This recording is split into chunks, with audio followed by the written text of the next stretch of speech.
गसाइगावनि तुलसिबिलाव UPPL दोलोआव 1000निबो गोबां गुबुन गुबुन राजखान्थि हान्जानिफ्राय जयनिं जाफैदों।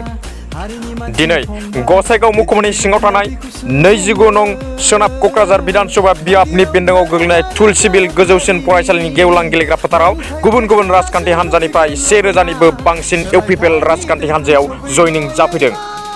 मख'नो गोनांदि बे हाबाफारियाव गाहाय आलासि हिसाबै बाहागो लाफैदों बिटिआरनि चिफ प्रमद बर' बिथाङा आरो बिथांजों लोगोसे जर'खा आलासि हिसाबै बाहागो लाफैदों एमएलए लरेन्स इस्लारि, जिरन बसुमतारी, लोगोसे बिटिआरनि इएम उकिल मुसाहारि, माधव सेट्रि, रनजित बसुमतारी आरो इउपिपिएलनि गाहाय नेता राजु कुमार नार्जारिजों लोगोसे गोबां इउपिपिएलनि मददगिरि बिथांमोना।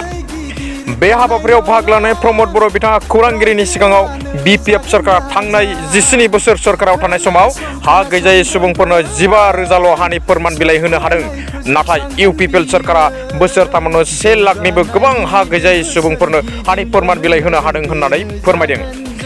बिथाङा लोगोसे फैगौ लकसभा बिसायख'थियाव इउपिपिएल दोलोआ गोरलैनो देरहासार जानो हागोनआ रोखा आरो मोनबो राजखान्थि दोलोजों फेक्टर जानाय नङा होननानैबो बुंथियो। इउपिपिएल हान्जानि गिदिरथार सुबुं मेल मोनसे खुंनाय जायो आरो बेवहाय रोजा रोजा गुबुन गुबुन हारि धोरोमनि सुबुंफ्रा बेवहाय बाहागो लाफैदों। बेवहाय जोङो जथेस्थ' थुलुंगानाय मोनदों।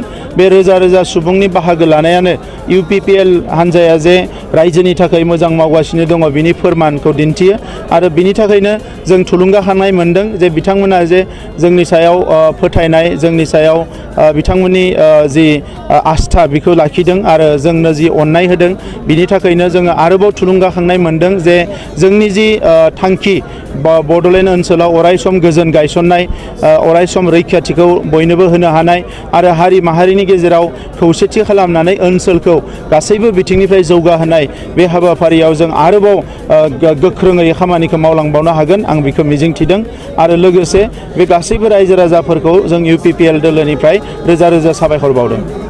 लकसभा बिसायख'थिनि थाखाय जोंनि जि प्रिपारेसन बियो कमप्लिट जानानै दङ। बेवहाय जोङो गोनो गोथो गैया।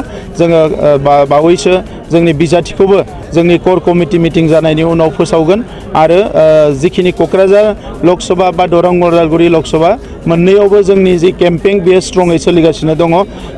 बे हिसाबै एबार क'क्राझाराव जोंनि बिसायख'थियाव देरहानाया जोबोद गोरलै, बेवहाय जेबो गोब्राब थासारि गैया।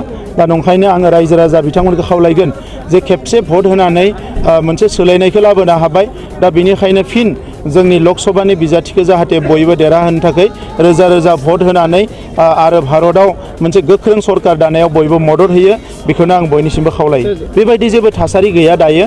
इउपिपिएल, बिजेपि आरो जिएसपिनि जि सरकार सोलिगासिनो दङ बेवहाय खुनु मोनसे दोलोनि जेबो प्रभाब बेवहाय गैया, जों नुनो मोनाखै आरो बिपिएफ हान्जानिथ' रोजा रोजा सुबुंफ्रा सानफ्रोमबो जइन खालामगासिनो दङ।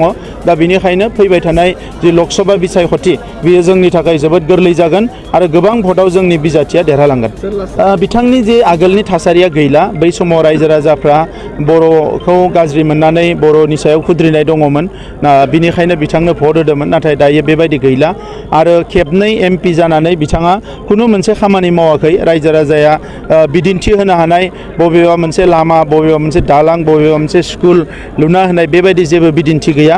दा बेनिखायनो गुबुन हारिनि रायजो राजाफोर जाय बिथांमोननो भट होदोंमोन बिथांनो बे रायजो राजाफ्रा बिथांजों गैला। ओंखायनो बिथाङा जेसेबां जि बुङा मानो नैबे बिसायख'थियाव बिथाङा खुनु कन्टेस्टआवनो फैनाय नङा।